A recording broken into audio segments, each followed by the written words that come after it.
All right, we are going ahead and get started. Thank you everyone for joining our Fireside Chat. Today we have Jason Nolen, Director of Engineering for WB Games. Jason, if you want to give a quick intro for yourself. Sure. Yeah, Jason Nolen. Born and raised in Oakland. Got into games super early. Long drawn out story. Maybe if there's time at the end, I'll jump into it. But started out in QA. Spent a lot of time. There's entry level position at Sega. Jumped to IT. Ended up IT manager before I left. Jumped to back to QA. Always back to QA until like maybe 10 years ago. And then left it. I was done with the game industry and I was done with leadership because leadership is kind of annoying. And I went to a robotics company, worked there as a grunt for a little while before they dragged me back into leadership. And I was like, well, if I'm gonna keep doing leadership, I might as well go back to games. And so I went back to games and took an engineering manager position and ended up as director at WB. I like the idea that you were trying to stay away from management, but like somehow people are like, oh, this guy would be a really great manager, and just kept like leading you back into it.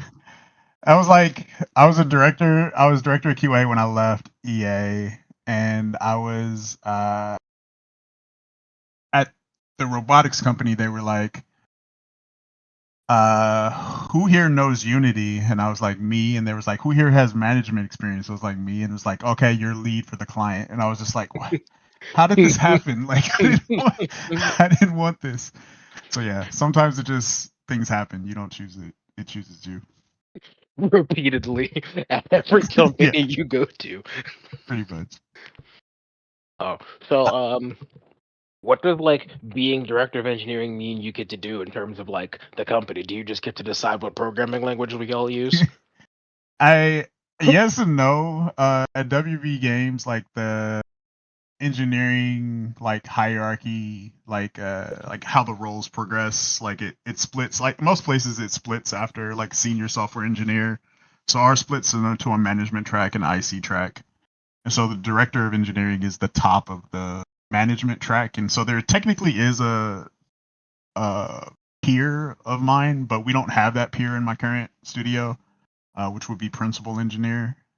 So technically, I make all the final decisions, Ah, but so you're lord of the primarily, tech stack. yeah. Well, basically, it just means I'm the person that you come complain to when things aren't working the way you want them to. I wish the tech spec was this, and it's like, sure.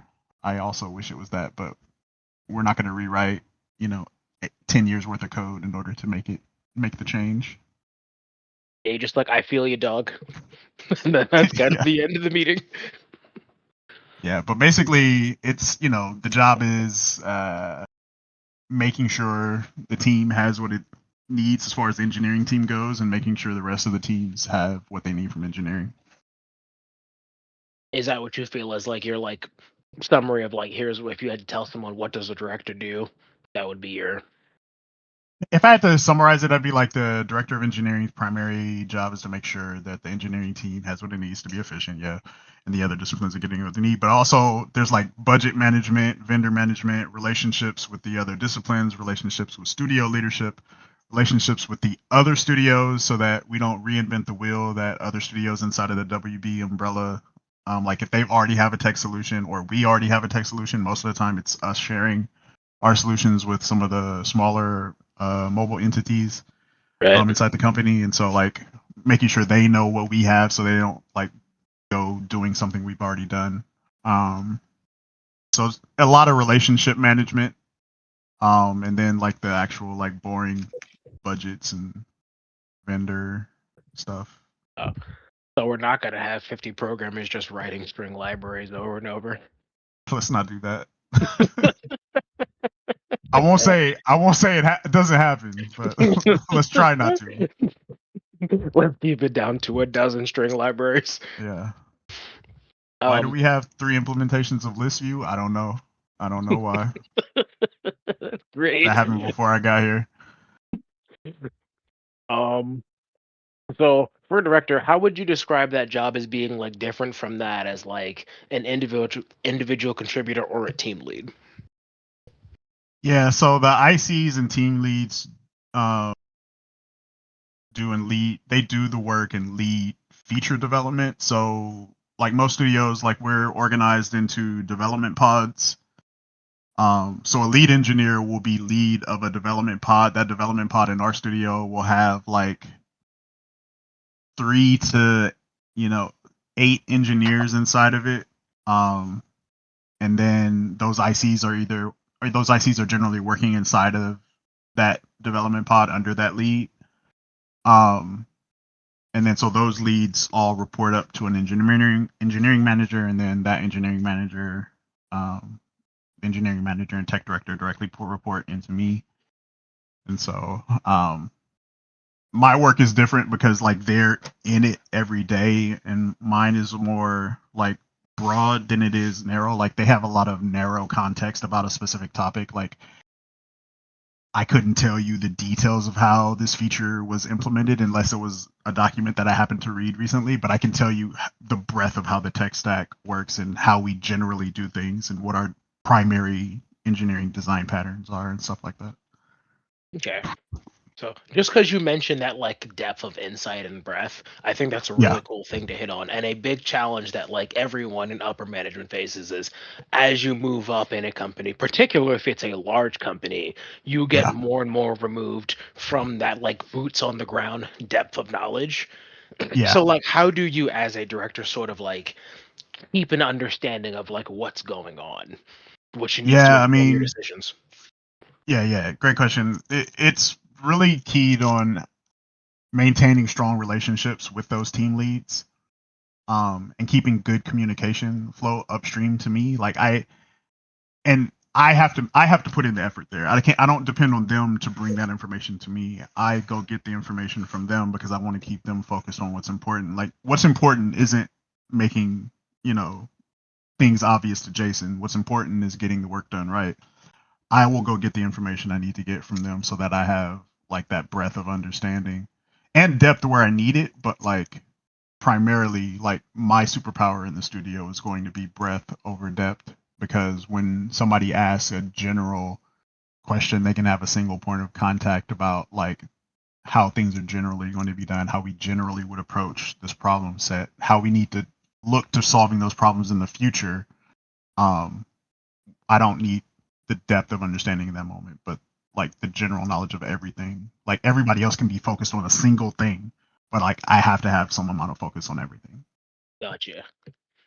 So you mentioned like throughout your time in history, you've spent a lot of time spent in like QA, and then you're like, stint in engineering before you kind of, really came back to director. How do you think your like QA background influenced how you like do the engineering management stuff? Yeah, so for what it's worth, the last 2 studios that I've been at, QA also reports into me, and that was by request. The primary reason for that is like QA is so important, and I feel like it's underappreciated in general. And obviously I'm a little biased because half my career was in QA, but Yeah.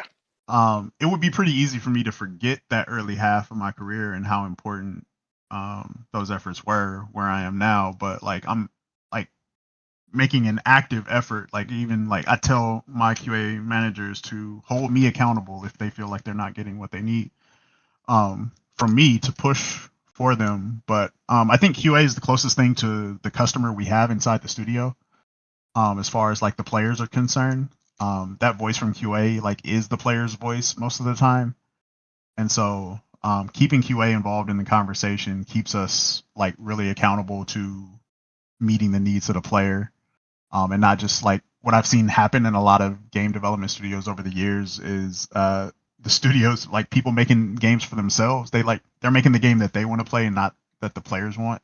Right. And so having that voice to stay grounded is helpful.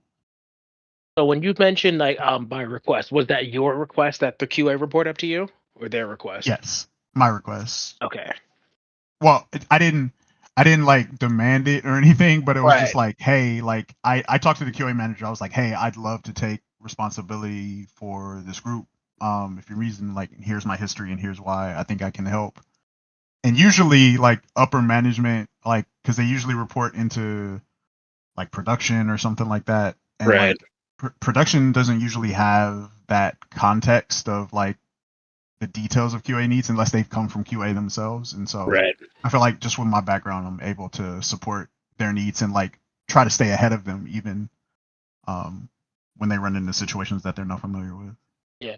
It's interesting you think about it because it feels like it makes more logical sense for QA to report to engineering because of the fact that it's like, well, you're more like directly dealing with like the features being built by engineering and also design, but like, So there's actually a reason why you shouldn't have QA report into engineering. And I try to be super transparent with the QA folks that report into me about it because QA is also the group that's responsible for holding engineering accountable for their mistakes.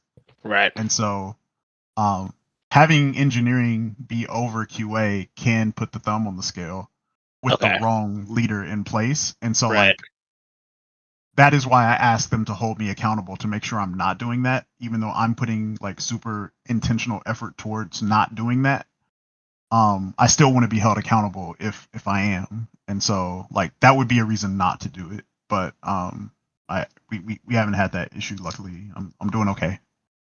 Yeah, no, I see that. That is a solid kind of argument. I see that's like an argument for it being under production. Yeah, I mean, I just saw what Tim put in the chat. Like that's a lot of. I don't know how. Like I feel like I spend. There's some meeting at least once a month where I'm saying, why isn't QA in the room? And like it's just like constantly a thing in my whole career. Like every month, every year, my whole career, like shouldn't QA be here? Like is the thing that I constantly have to say. Getting QA involved at the beginning of the process with all the other disciplines is the way it should go. And so I don't know why that continues to happen, but I'm gonna keep fighting against it. Hooray. As someone who like works in QA, I appreciate you. Yeah. Let's see what we got next. So, oh, I just lost my place. Oh yeah. So, I know you've said you got history working at some like very large companies. Is there anything that you think that like there are some big changes you'd like to see that studio leadership could like probably enact as a studio starts to grow? Yeah. There's definitely differences in how you do it at different scales. And so like I've been at, EA and WB and Sega, but I also was at like a startup where I was person number 20. And Right. so like it's so different um because as a leader on a 20 person team, I was the lead over like two other people. Right. And that meant I spent most of my day working and not leading Right. to where now I have a team of like 60-ish engineers. And so I'm better off being a force multiplier than I am like a direct contributor. I can go, sometimes I'll go and I'm just like, I'm just going to take this Jira ticket, I'm going to assign it to myself and I'm going to do it because I need to code something. Yeah. And I could do that, but that's not the best use of my time. Like the best Right. use of my time is making sure that everybody has what they need. I'm unblocking people who are blocked. I'm getting ahead of problems that haven't hit people yet. And so like at scale, being a force multiplier is way more important than any amount of effort I could directly contribute, no matter how good I might think I am at coding. Yeah. Which I'm definitely a better leader than I am engineer. I'll say that. There was this one company that I remember reading their about section, and they said that like they wanted to keep their studio in the 80 to 85 range because once a game company hits like 100, like the way it's structured just functionally has to change. Would you agree with that? Yeah, I mean, part of it is like it's not about a process, it's not about what you're doing at scale, it's about the difference is like moving hearts and minds. Um it's easy to have like a shared culture and a shared vision with a smaller group because you can really like the hiring is so much more strict when you're a small team because you don't want to break that strong and because that strong culture is so much more important when you're a smaller team. like we have to be like connected. Like I know what you need before you need it. You know what I need before I need it, and we both stay ahead of each other, and like things keep moving. But when it's too big, it's really hard to keep a culture um, that's cohesive together, and so you end up with a lot of little. You end up with cliques of culture, and so like you have to maintain those different cultures separately. Um,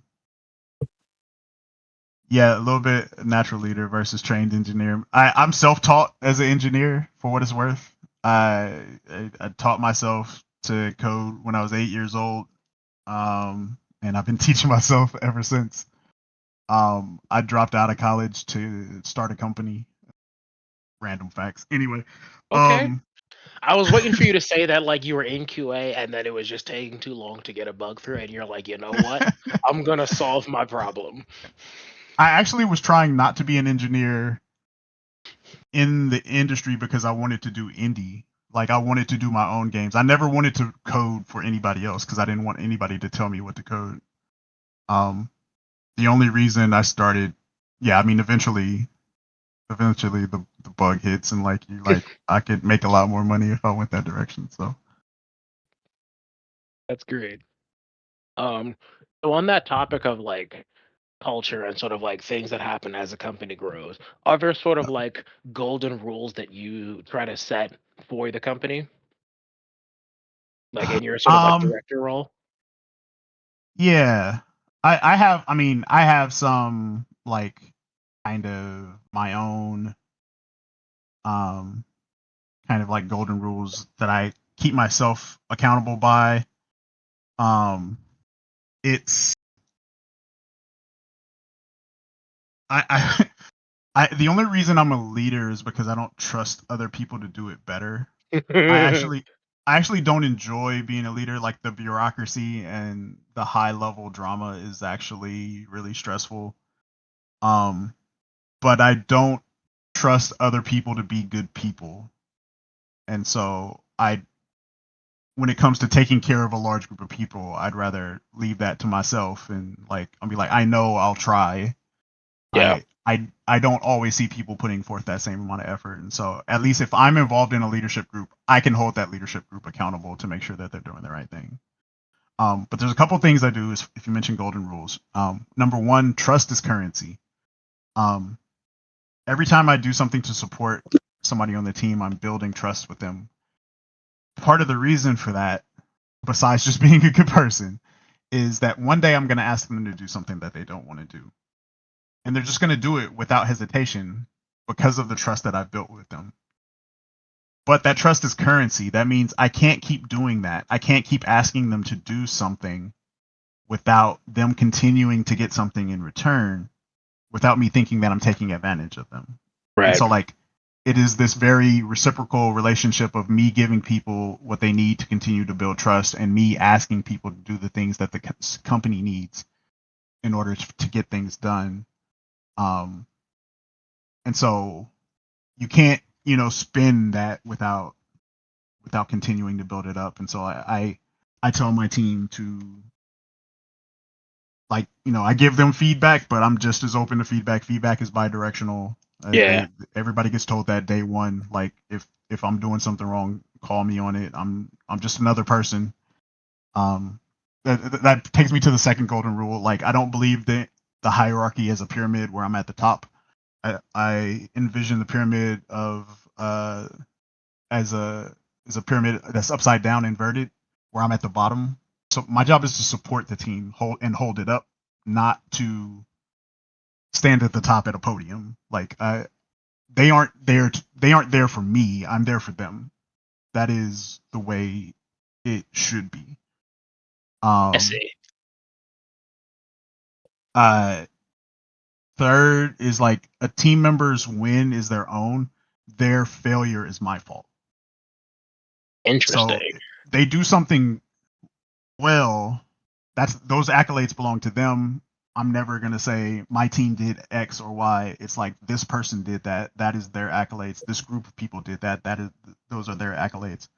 If something fails, shit rolls uphill. That's on me. Right. How what did I not do to see this, and what could I do better in the future to see it, to make sure I don't allow that person to fail the next time around. Like, were there things that I knew about that I could have done to prevent that failure? And so, that constant cycle of reflection. Um, Fourth golden rule is I tell all of the leaders that work under me, day one, take I out of your vocabulary. You instantly start being a better leader when you stop saying I and you start saying we. It's a really simple change, and people notice it. Because a leader who's standing out in front and just saying I sounds like somebody who's on an island and not somebody who's like part of the team. Like there's somebody who sits outside of the team, and that's Right. not the way that I want folks on like my team to. Um, and then lastly, I tell people day one, every person that's ever worked for me has heard this. My primary responsibility is to leave each person that joins my team better than I found them. To over prepare them for their next opportunity. I like Um, that. so that I don't care if that opportunity is here with me or at some other company. I want you're gonna go in there and just gonna be like, they're gonna be like, damn, this is the person. Yeah. Like, this is the person we want to hire. Like, Like where's I'm this person him. been? Yeah. And so like, how do I set people up? For that is something that's like, uh, to me, it's my primary responsibility on top of all the planning and road mapping and budgeting and nonsense. Yeah, those are my like pillars of leadership. I would say I've kind of referred to them. No, I like that. Those are some. I'm definitely gonna try and steal those. Probably not the royal we one because I'm like I've heard that too many times at work where someone is like, "We should do this." Like, cool. So who's getting assigned this year? Ticket. Yeah, yeah, But yeah. um, There has to ultimately be somebody responsible and accountable. I don't want to. I hate racy charts, but somebody's got to be. what's next? Oh, so do you think there's anything developers can do like that would help you or any other director do their jobs better? I constant constructive feedback. Like I said, that I think most companies, the directors don't create safe lines of communication upstream. But managing up is just as important as managing down. Um, Leaders need feedback to be effective because my uh, superpower has to be broad knowledge and understanding. Like, I have to get that from people, and how I go about getting that information, how I disseminate that information, um, how I represent the team, all of those things. Like, I want to be accountable for like how I conduct myself, and so feedback is critical. Um, I usually spend like the first couple of months, like I join a team, I spend the time disarming them from like feeling like they need to be like defensive or like Right, like hey, this is different times now. Like, it's okay, everybody calm down. We're just gonna be people talking to each other. right. Throw titles in the trash. Like, we're just Yeah. we're just solving problems. You start by trying to get over those hurdles of like, can I have a concern, but can I tell this person my concern? What's going to happen if Yeah. I do? I get people like, you can come to me directly. You can go directly to the people that report to me. You can go directly to the people I report to. You can put it in this bucket in the corner. Like, I don't care what avenue you need to take to like get information to me. Like, if it's something people want changed, I want to hear about it. And so I try to provide safe and anonymous avenues as well as direct channels, for feedback, to make sure that we're getting a good flow of feedback in all directions. Do you have anything that's like, yo, this seems to like be your like, yo, I really like this way of getting feedback from people because it like makes people feel more open and honest to just like, help me understand what's going on. I feel like it's something that hasn't really been static. Anything like that's just always worked, because I think like people change Right. over time, and so you just have to be able to change along with it. Right. Generally, I've always run like discipline health surveys. So like I'll run engineering health survey every quarter, and it's anonymous, and it has like multiple choice questions and some like raw input open questions. And we look at that data and how it trends like quarter over quarter. So it's Right. like, how are people feeling about work-life balance? How are people feeling about, you know, our relationship with the other disciplines? Like it's a list of like, the questions are pretty static, but we do add and change them from time to time when new issues come up.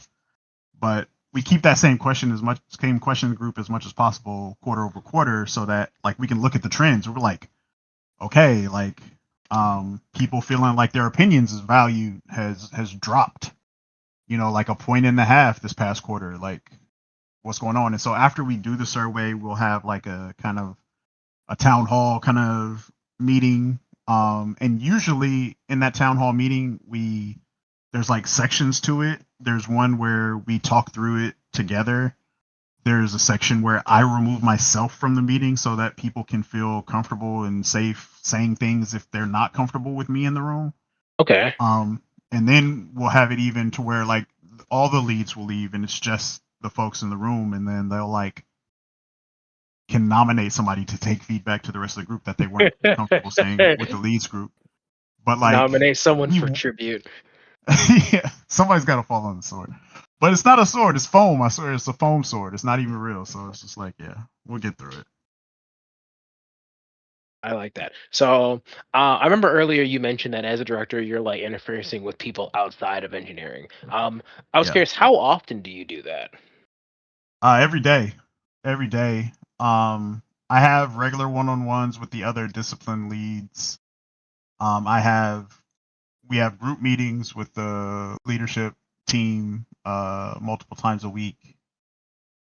Um, I reach out to them directly if there's concerns I have about, something that's happening uh, with somebody on my team, with somebody from their team, or um, with some workflow that we have that I don't feel is like super efficient. I may get their opinion, but I'm like pretty much every day interfacing with folks from the other disciplines. Maintaining that relationship is an important part of my job, because ultimately I feel like engineering is like a service organization for the rest of the studio, because we build tools that all the rest of the teams use and everything else. We manage the code base that everybody else works in. Like, we are in a lot of ways in service to the rest of the disciplines, and so like keeping my thumb on like the pulse of that relationship is like super important to me. Okay. Are there any sort of like disciplines that maybe you interact with, like not that you feel like, yo, I'd really like to interact with this group more, or like I feel like I don't need to interact with this group as much as I do? Um, I, Not anymore. I think earlier in my career, I had disciplines that I felt like I didn't need to interface with as much. I think like I used to be like, oh, I don't need to interface with art as much. But I think like as everything is becoming more technical, as there's more tooling for everything, um, yeah, I don't think there's any group that it's, unless we start talking about like marketing or something like that, like Right. and even then, like nowadays, because they're using like AI and other stuff, like I have to be involved in everything. So there's really no groups at this point where I feel like I don't need to interface with them. There's definitely some more than others. Like, I think the relationship between engineering and QA and the engineering and design are like of like prime importance, Right. because they're working so tightly knit together, and like each person's work is dependent on the other. Right. Um, but yeah, it's pretty spread. Um, at the end of the day, where I think I'm working with everybody at this point. Gotcha. So I know, like, when you're mentioning, so like, big initiatives that you're trying to drive, large initiatives, especially the companies at scale, those things can take like months or maybe even like a year. How do you sort of Yeah. handle like prioritizing and juggling those? So like that's like probably one of the hardest things about like um being a leader is time management, because leadership is kind of the first leadership roles are the only roles where some amount of your work is self-defined. And for me, at my level, all of my work is self-defined. Like, not to say it like that, but like nobody tells me what to do, right? Like Yeah, nobody says like this is what you need to do today. Like no, that's never gonna happen. yeah, I have to decide what's important to be done, like in every moment of every day. And so like time management becomes like my primary task every day, is like figuring out what to do when, what to do period, and like how to prioritize those things. And so when you're talking about like road mapping and looking ahead, a lot of that is like prioritizing the future over the now. It's like, okay, there's a crash in production, but I also need to plan for this Unity upgrade that's coming up. Um, sure. Uh, how many more times can I kick that upgrade, down the down way the road, before now it's critical and we're stressed about it. So it's like I don't right? want us to be stressed about it. So Right. um, it's a challenge. Like that is the challenge of the job at the end of the day. That Right. and working with difficult people, but um, I was gonna say, nah, the upgrade's easy. Just like we're gonna be on this version until we ship the game, and then when new game, new version. yeah, if only it was that simple. Um, Well, just yeah, live service doesn't exist. That's not at that's not a all, thing. not at all. New devices or on mobile, so it's like new devices come around. Yeah, nah, it's not. Unity decides some thing is deprecated. There's always something that happens. Apple and Google make some ridiculous requirement that we need a new update to solve. Like it's always something. Yeah, there's some new Windows management update, at Unity yeah. who just decided, nah, son, we're gonna change these APIs. It's Or gonna like be recently we had the infosec team come around and was like, "Hey, all your servers are like vulnerable to this thing," and I'm like, "Okay, they're cool." I was like, when do you want us to fix it?" They were like, "Now," and I was like, "Hey, I launched my game next week. How about I not fix it right now?" Like, what's gonna happen if I don't? Like, let's have a discussion, because I don't want to fix it right now. I'm launching a game. Like, yeah, yeah. our game launched like on the second, so I wasn't. Congratulations. Thank you. Yeah, but yeah, nope. InfoSec will definitely be the thing to rain on your parade because Yeah. there's never planning. You just get an email like, "Hey, found a critical vulnerability." Yep. I mean, and it's not like I can ignore them, but Yeah. also like, is how long has this been vulnerable? Oh, it's been that long. Okay, well, we can stay vulnerable for a little while longer. um. I have fun conversations like that all the time. Yeah. Um. So, is there anything, just because you talked a lot about like sort of your role, what you see your role as a department leader? Is there anything that you'd like to see like other department leads, either at WB or elsewhere, like do more of or less of? Um, I think, because like the thing I mentioned earlier, that like most teams are using some internal tools for like, like designs got like content, authoring and data, tools, and a lot of that stuff's built by the internal team. Our product team needs new analytics and all this and that, and so like there's always these cross discipline needs for tooling, for engineering, and I think most of the time, uh, I'm the one trying to get people to stay ahead of those needs. I'm like, hey, we're gonna launch the game. Like, what kind of like administration systems do you want available? When we're live, what Right. kind of live ops tools do we want when we're live? It's like nobody ever asked for those things. That I have to go tell people they need them, and then otherwise it'll be like, how do I do this? And we're like, you never asked me to be able to do that. So like, How do I I track try this? to stay ahead of That's it, a but 3-month like, feature, bro. Like what? yeah, I'm not a mind reader, and I can't get you that thing now for 3 months, like you said, because it's gonna take time. And so, um, and then they say, can I just ask Claude to do it? And I say no. But All right, yeah, that's a new problem now. yeah, That's the new problem for your day. it's funny with AI because like when I was over the SF studio was very much against AI. And then I joined the Boston studio, and they're just like drowning in it. They love it. And I'm okay with either, but like if we're gonna do it, let's do it responsibly. And that's the part where it takes a little hand holding with folks. Like they're like, hey, I built this tool to do data authoring better than the tool that you have for us. And I'm like, cool. And I'm like, are you gonna maintain it?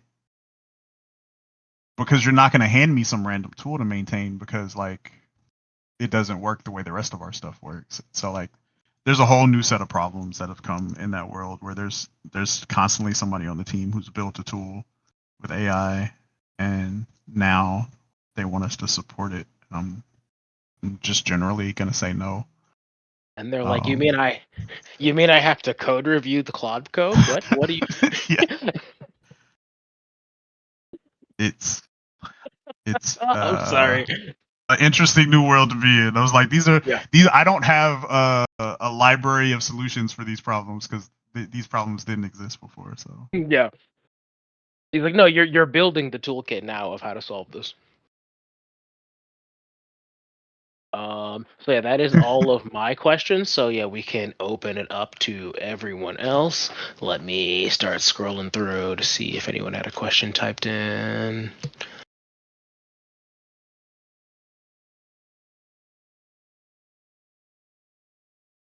All right, I'm reading through comments now. It's like, yeah, Jonathan, yeah, Jason, you do actually sound like a football coach. I was always like I played a lot of MMOs, and it was like I always ended up as guild leader or raid leader or something, and it was the same kind of thing. Like I didn't do it because I wanted to. I just did it because the last guy was horrible at it, and so I just want to fix stuff. That's all. I just wanted to You just make want the it better. problems to go away so you can live in peace. Yeah. Sometimes that means you gotta do it yourself. Oh, here we go. Here's from Jonathan. Do you have any advice for new leaders, for people who are new to being to leadership in corporate space, particularly for games? Good question. There's a couple like I generally hate most like there's a lots of like books on the topic. I hate like 90% of them because I think most of the management books that exist out there are just to sell management books. Like Right. they're more about saying clever things than they are saying useful things. Um there's one book that I've kind of used as a Bible over the years. It's a pretty short book called The 21 Laws of Leadership by John C. Maxwell. Um, and yes, it says there's 21 laws. There's probably 7 good ones in there. But it's a short read. And I think it's like worth it for figuring out which one of those 21 resonate. Like the ones that resonate for me might not be the ones that resonate for you. And so I would say like make that decision for yourself, like the type of leader you want to be. Like you don't have to be the type of leader like I am. But like what type of leader like I think that offers you like a good like feast of choices to choose from and like build on top of. The other is there's a guy who's pretty famous on YouTube. His name is Simon Sinek. Um, Pretty much anything that comes out of his mouth is pretty good. he's doing it for the right reasons, and so he's made a career out of continuing to do it for the right reasons. I met him; he's a pretty cool guy. Um, I trust his kind of like vision on things, getting leaders to be good people and be leaders at the same time. It's possible, and so uh, I always wanted to be that. Uh, I tried to basically recreate this moment. There was a guy, a quick story. There was a guy who joined my team when I was at EA, and he was new to the Bay Area, from Arizona. Um, and people, because of his sexual orientation, people weren't kind to him there, and so he came to he came out here with a little bit of a chip on his shoulder, rightfully so. Um, and very difficult to work with, um, but did amazing work. And I, to be honest, truly disliked him as a person. Um, and there were people on my team that I call friend, and so like I was always in this like, am I treating people fairly? Was this thing I was afraid of. Like, these are people that I like, these are my friends, and this is a person that I don't. Anyway, long story short, when I left EA, he pulled me aside and he said, like, "Hey, Jason, I just want you to know, um, you're the best manager I ever had."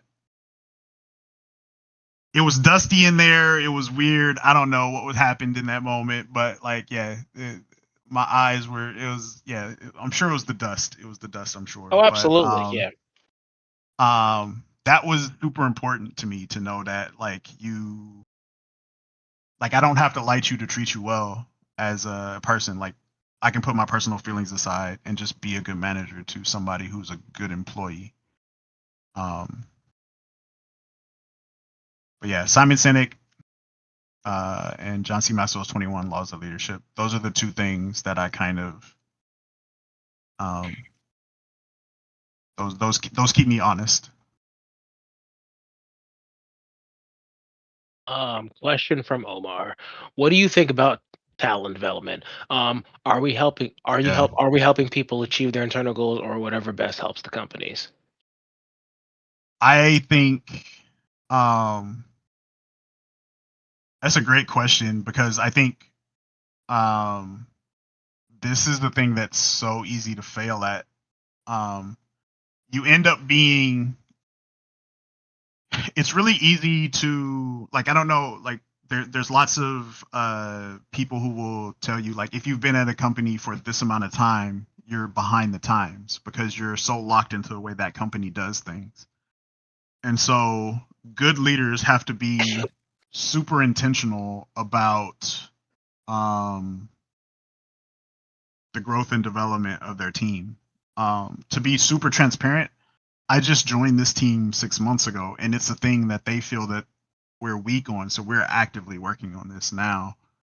Um, and part of the problem is time that's used towards growth and development, oftentimes, not all the time, but oftentimes means time not being productive towards the things the company needs.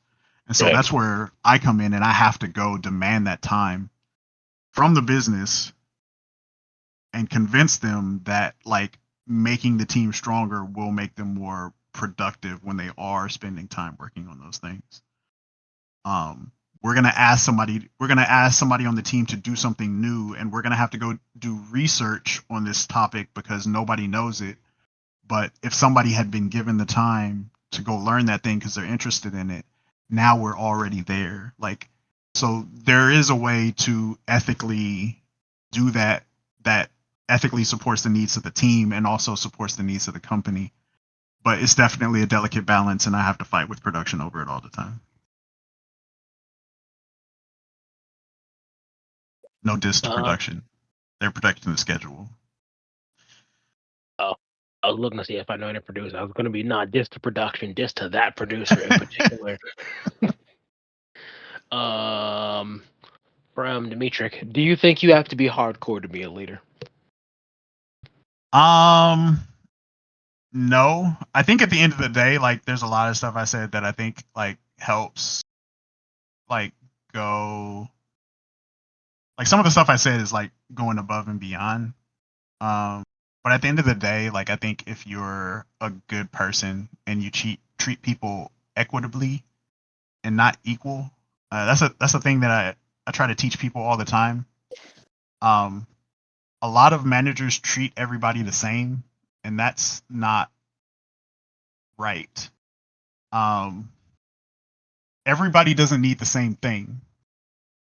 And so if you just give everybody the same thing, then you're probably missing out on 60% of people's needs.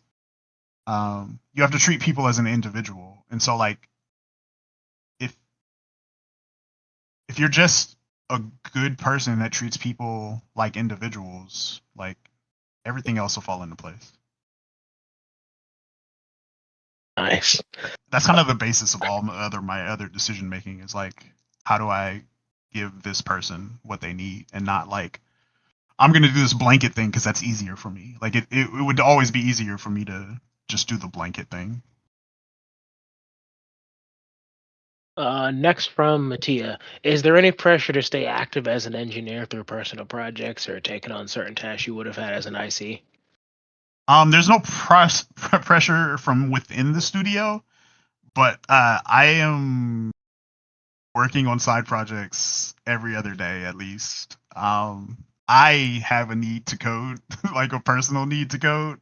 Right. And so like I have to, and like I think at the end of the day, like it makes me a better like leader for the team because I'm using like the cutting edge stuff that we can't use, and so when we do come around to needing to use that stuff, I'm like, oh, I already know that. Here's how we'll approach that because I already have a solution for that. Like blah blah blah. So I feel like it also helps benefit the studio the fact that I do that, even though the rules say that I can't do that, but Yeah.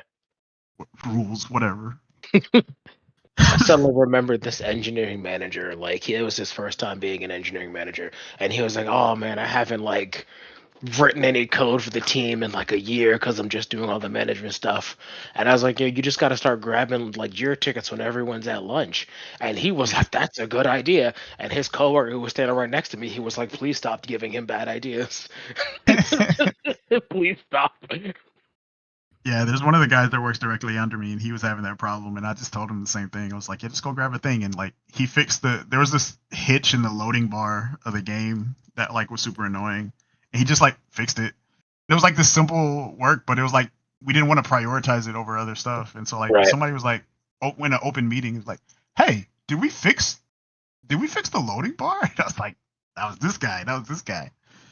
So yeah, sometimes you got to just jump in there and do it, but I don't like writing code for WB, so I don't. Next question from Omar. Do you ever limit how close people get to you on your team as a leader? How much time do you find yourself investing in the relationship you have to have with people on your team as opposed to the work at hand? Yeah, it's a great question. It's tricky.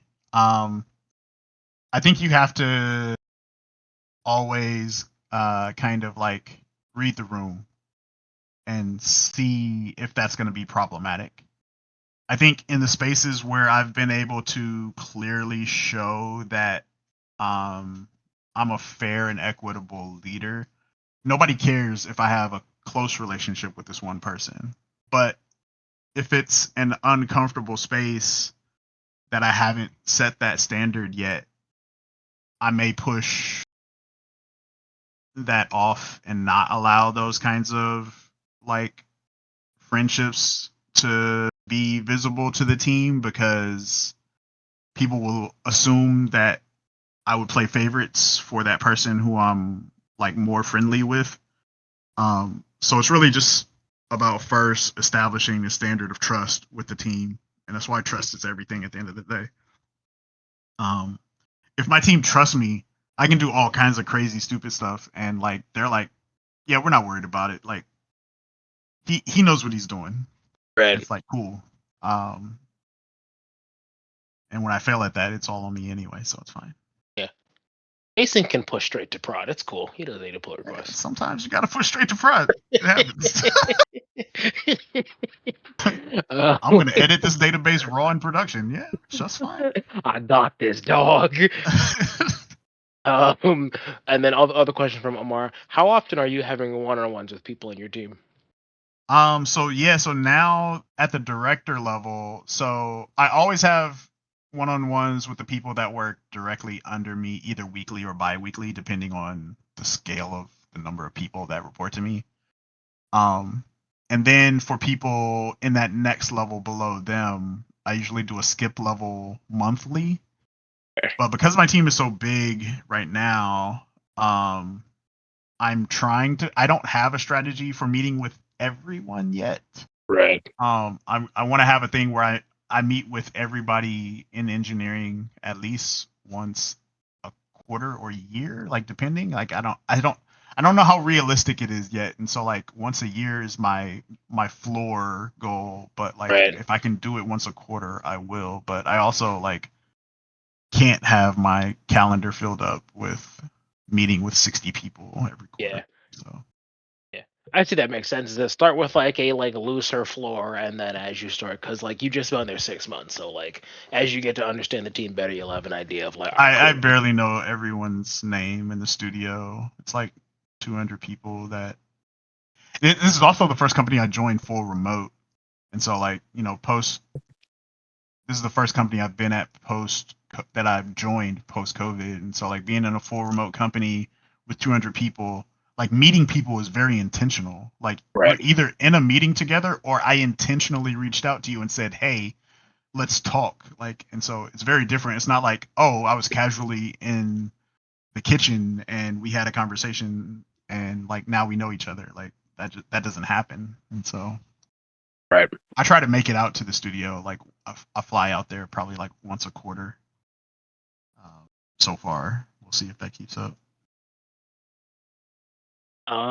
Next question from Kurt. When you were talking about like that manager who just went in and just grabbed a ticket, is there value someone who like specializes in just fixing those small annoying bugs versus big long projects and tasks?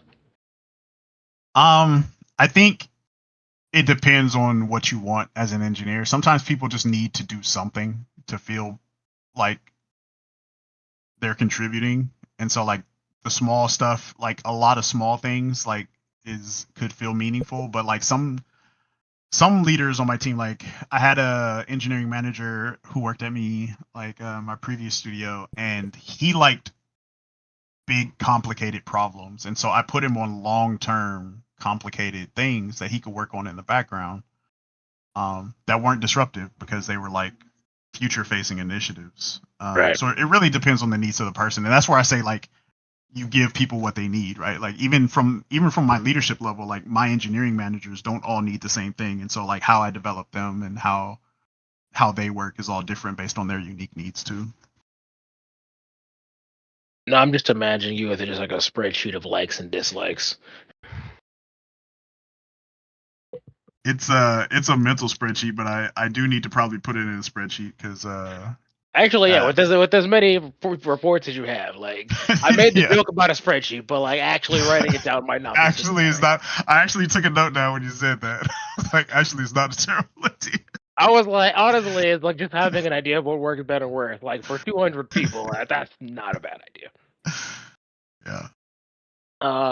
Again, another from Dimitri. Is there a practical difference between managing a big and small team, in terms of what you usually need to like prepare for? Yeah. Yeah. So this has actually been this 6 months has been uh, a bit difficult for me, if I can be transparent. Because I was like the team in SF was like 50 people total. Right. And so I knew everybody like closely on the team, and I could get my hands into anything at any time if I wanted to. And I did a lot. Like I was down in the weeds for a lot of stuff, all the time. And at this company, I feel like like the question you posed earlier, like how do you stay apprised of everything that's going on when you're so distant from like the work that's happening. And like that is like has been the last 6 months is me figuring out a different strategy to do that, because it is a much larger org. I can't be in all the pods meetings like I Yeah. was in SF. I was literally in all the pods meetings in SF, and like now I'm like, okay, I pick these two pods and I go to their meetings sometimes, Right.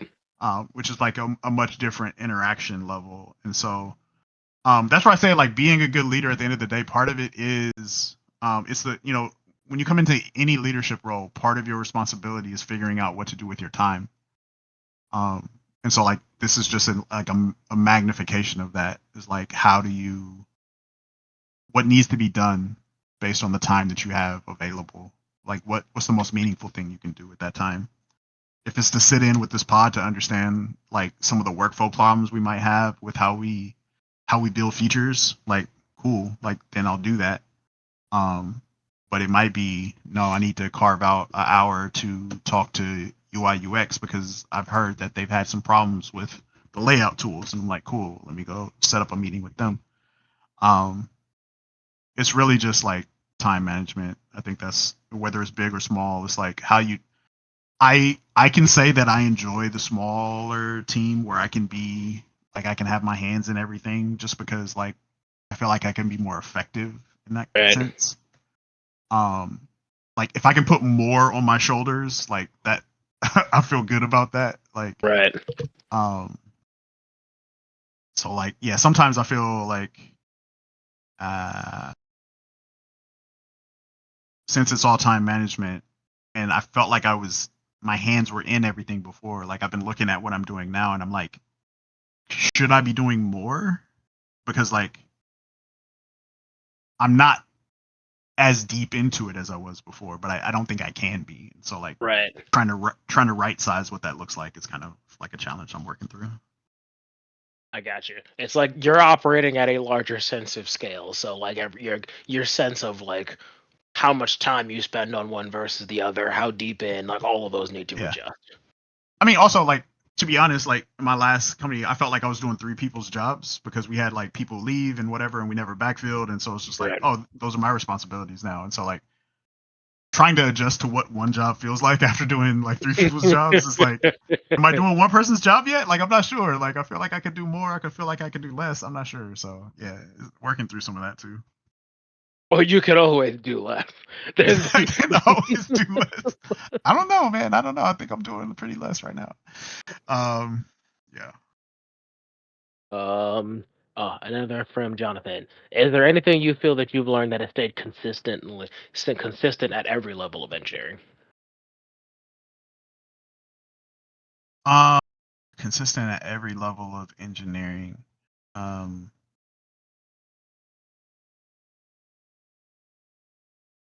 I mean, I've consistently made the same mistakes at some studios. There's always a underscore dev final underscore demo folder somewhere hidden. But aside from those mistakes, like Those I are think mistakes. I those are disagree. definitely mistakes. um, aside from those, like I think I've become more uh, a fan of like layered architecture. Exactly what Jonathan put. That I have folders like that everywhere. Um, there's layers to architecture, and having a layered approach to architecture is kind of like always a way that I've approached things, and like it can feel uncomfortable to people because it can feel inefficient. Like if I'm saying let's build some general architecture for any project, but right now we just have this one project, it can feel like a really inefficient use of time to build this extra layer of abstraction for something that we might not ever use. Um, but when that next project comes around, and because we made smart choices and we have that layer of abstraction, we built that next thing in half the time, or even less, maybe. And so that is a thing that, and it doesn't mean you build everything that way, but you build the right pieces of architecture and layers to save future us is a concept that I talk to the team about all the time. Is like, what can we do to make future us happy? Because future us is sad right now. You don't know it because we're not there in the future, but You future don't us is know it. sad. So what can we do to make future us like feel better about things? That's how I wrote all my automated tests. It was just like, all right, 6 months from now, I'm gonna have to look at this, and I'm not gonna remember what can I do to make future me happier. Exactly. Um, Other question from who have I skipped? Here we go. Do you have any advice for sort of staying on task with teammates and coworkers, like in this, like now that you're digital versus like on site? Yeah, honestly, everything's a lot. Like I was saying earlier, it requires being a lot more intentional. Um, there aren't going to be as many casual conversations that bring out ideas and solutions, and so we need to be intentional about having those conversations. And those conversations can be casual. Like sometimes, like last few couple studios I've had, like we use Slack, and so we'll have a water cooler channel, and like we'll just pop in the water cooler channel and like start a huddle to create opportunities for those moments to pop up. Um, and sometimes we could just be in there. I'm just working, but I'm in the water cooler channel while I'm getting some work done. Um, but finding ways to be intentional about interacting with people to make sure that we're not working based on assumptions. Assumptions are, to me, the root of most disagreements and miscommunications. It's like we didn't have a shared understanding about something, and so we both made decisions based on that thing because we had a different perspective on it. And if we had just made sure that we both were looking at the same thing and saw the same thing when we looked at it, um, we could have handled that situation better, and we might not have had the miscommunication or a difference of opinion that starting from that shared expectation perspective is like really core to managing those relationships, especially in a digital environment where we don't have as much understanding of tone and like intention behind why something was said, or it's like let's take all the tone and intention out of it and let's just have a clear conversation where we speak clearly about things. And sometimes that means being a little extra verbose, but better that than have a miscommunication that makes somebody feel some kind of way later. You're not the first manager to tell me I need to be more verbose. Like, damn it, there it is again. I mean, I have a lot of people on my team. It's the other way around. It's like, hey, a little more concise. It's like, gotta need that wrap it up button. Be like, Oh, all right, it's over. Wrap it up. oh. It can go either way. Nope. Definitely was like, yo, he was like, I love that you want to answer people's questions quickly. These sentences, you're trying to be quick, but this is coming across as curt. I need you to. Another question. Yeah, from Jonathan.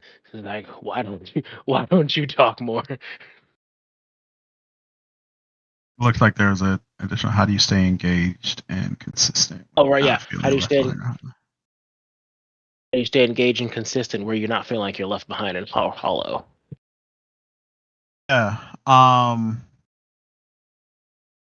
It's hard. Like I said, like in this digital age, um,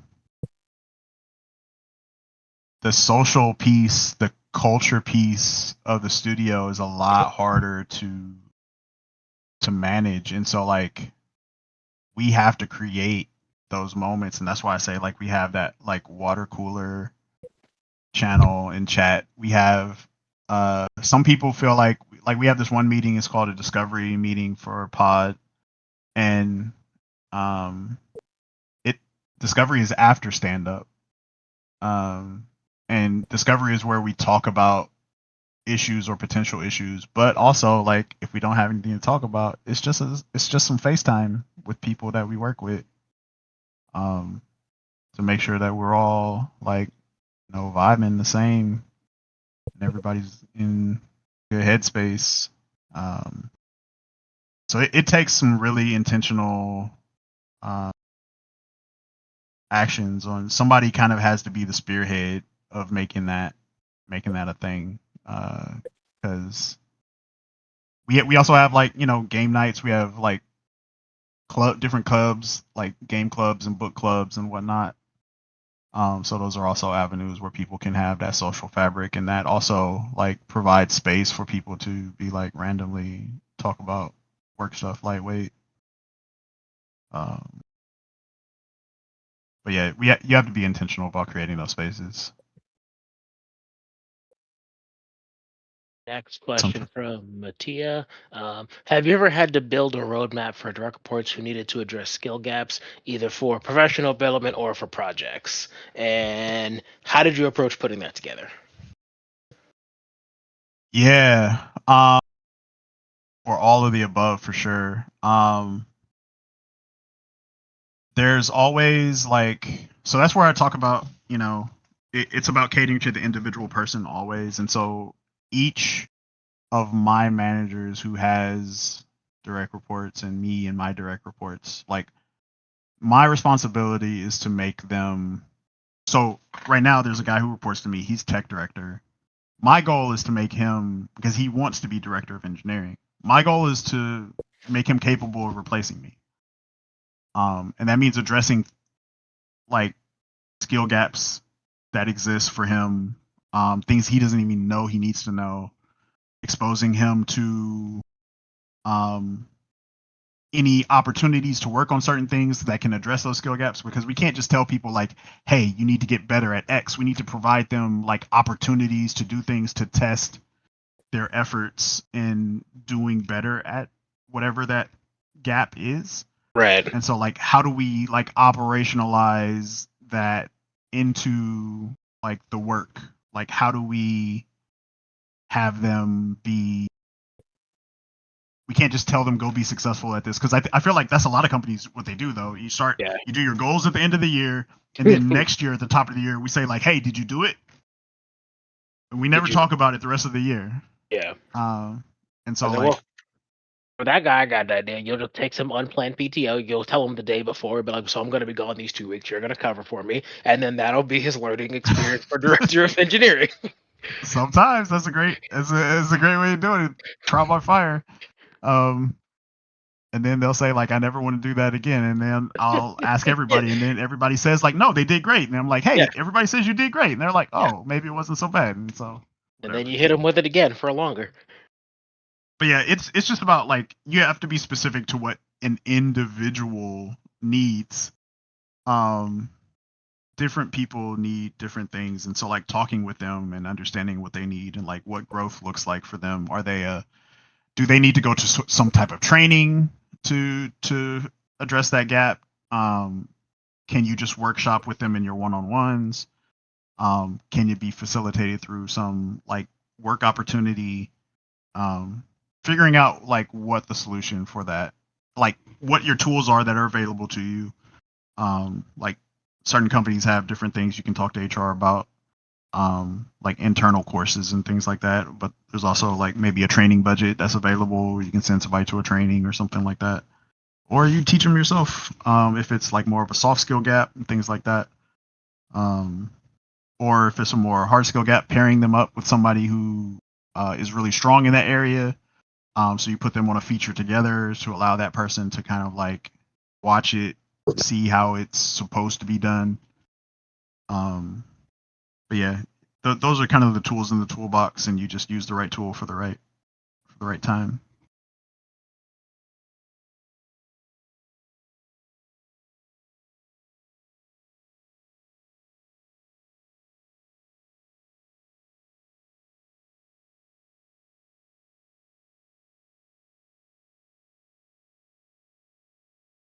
So, yeah. Uh, what's the difference between tech director and director of engineering? So at WB, um, the way things are layered is, after senior software engineer, there's management track and IC track. The next step on the management track is lead engineer. The next step on the IC track is advanced engineer. Above that, the next level is engineering manager and tech director. And then above that is director of engineering and principal engineer. So the tech director right now reports to me because we don't have a principal engineer.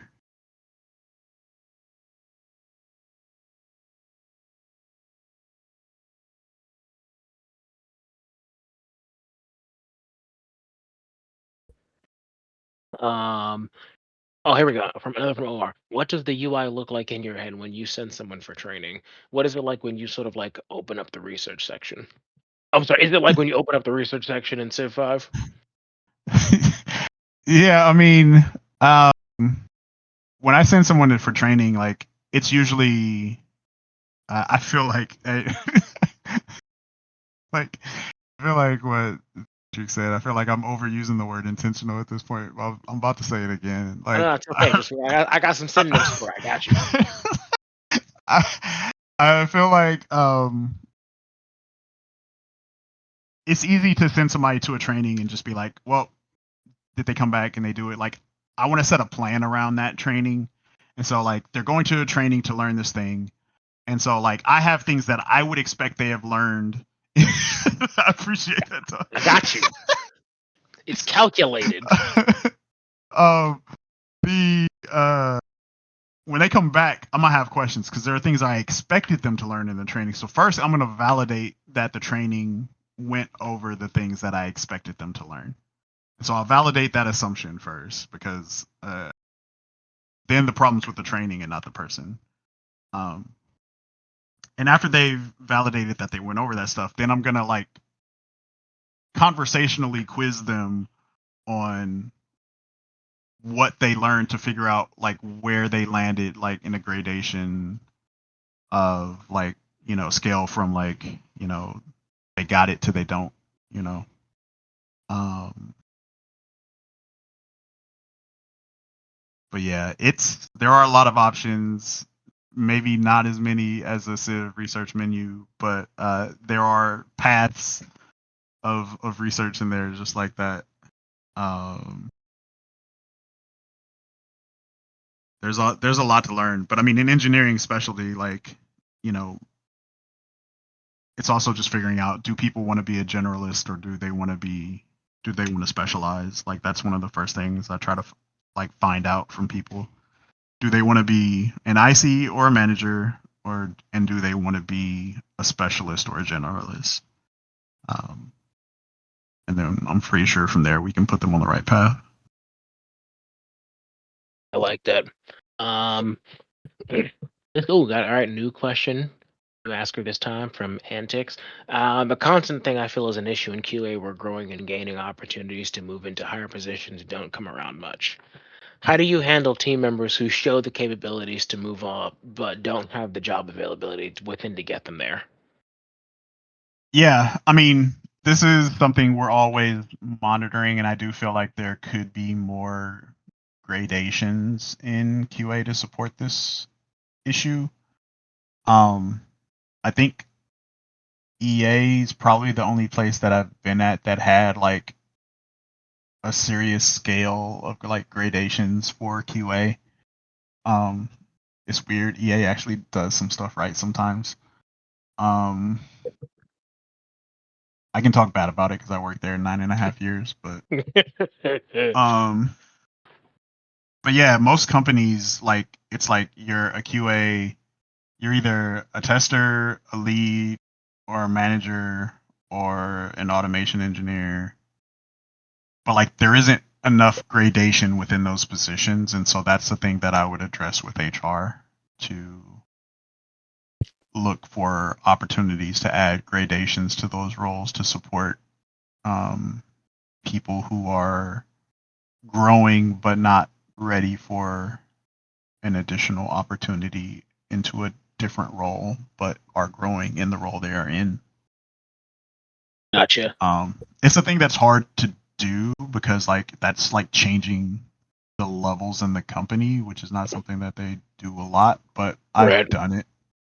I've had to push for that before. I'm pushing for it right now. Right Yeah. now, we don't have for engineering. We don't have a.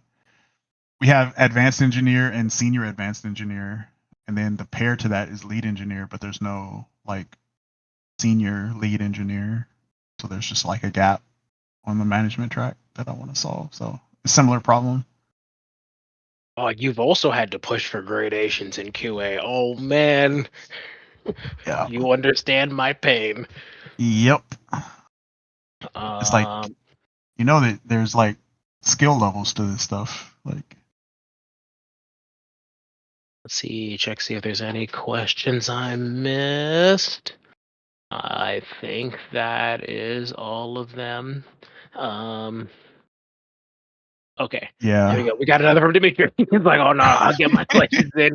How do you know when a group is in good sync and like sharp? I mean, so I facilitate that through the surveys to really like put my thumb on the pulse of how the team is feeling about stuff. Um and when we see dips, we're like, okay, something changed. What changed? And we'll ask the team, but we also like I'm gonna take my leadership team and pull them aside and try to like triangulate, what shifts might have happened in the business. What did we change? Any policies? Did we change anything change with the workflow, with the tech stack, or like just kind of looking at like what changed in that timeline that might have affected things, so that when we go to fix things, we're fixing the right things and not like just making the problem worse, or like just we fix something but not the thing that was actually causing the problem, so the problem's still there. Right. um, So we take that on us to kind of do some like we're gonna ask the team, but sometimes the team doesn't know exactly why things changed, why they feel differently. So we do the homework to try to figure out what it could have been and like how we might try to solve it. And sometimes I'll go vet that assumption with the team and be like, hey, I'll ask some of the people and be like, do you think this change might have been because of this? They're like, now that you say it, yeah, I think it was some of that. Or they might be like, no, no, why would you think it was that? It's not that at all. That was a terrible idea, Jason. Go away. I'm like, okay, thanks. Oh, you just gotta frame the questions to be more leading. Do you think I was correct? Yes or yes? I tried not to do that as much as possible. I'm not saying I always get it right. All right. I think we got another one coming in from Dimitri. Can I see him typing?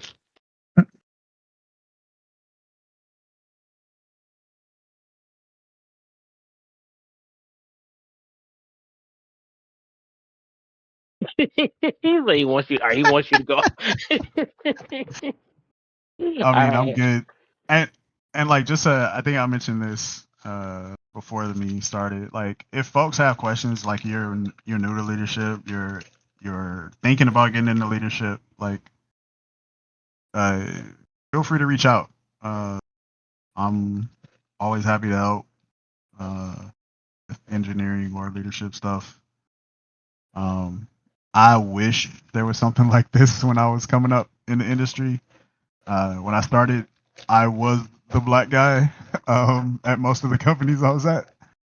Talking about like almost 30 years ago, so that I've been in this industry, and so like it wasn't as many of us as there is now, and so anything I could do to help any of us, I'm happy to do it.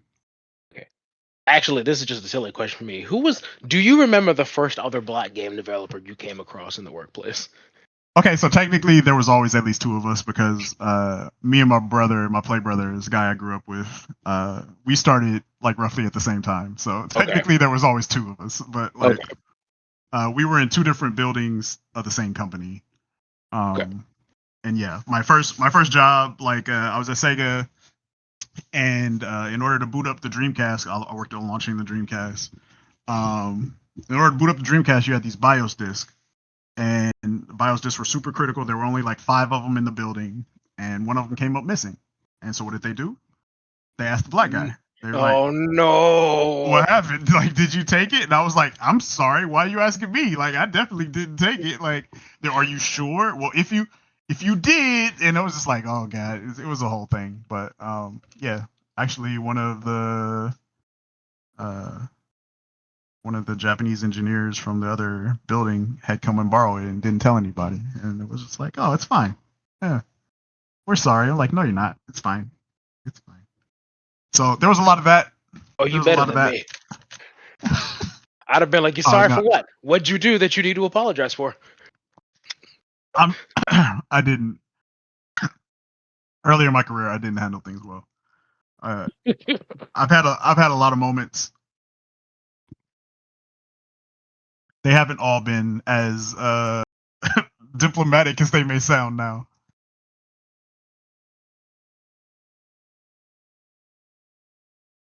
I don't believe that. You seem so trustworthy. It took a long time to get here. Yeah, I worked for Sega in for 5 years around the time the Dreamcast launched.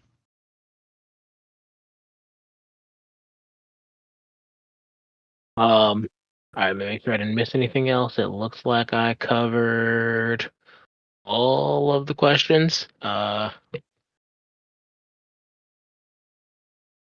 bro. Going once, going twice. All right. So yes, thank you very much everyone for coming to this fireside chat. I will make sure I get this recording up as soon as possible and let you all know. There will, as always, there'll be a few of us hanging out in the chat and chill if you want to stop by. If not, we'll see you till next time. See you next time. Jason, if there's any last words you want to give. I just want to say I appreciate everybody coming out and listening to me ramble for a couple hours. As I appreciate this group exists, and so it was a privilege to be able to talk to y'all. All right. Take care, everyone. I gotta scroll all the way up to that stop recording button. Oh man, I had a lot of questions. Okay, there it is.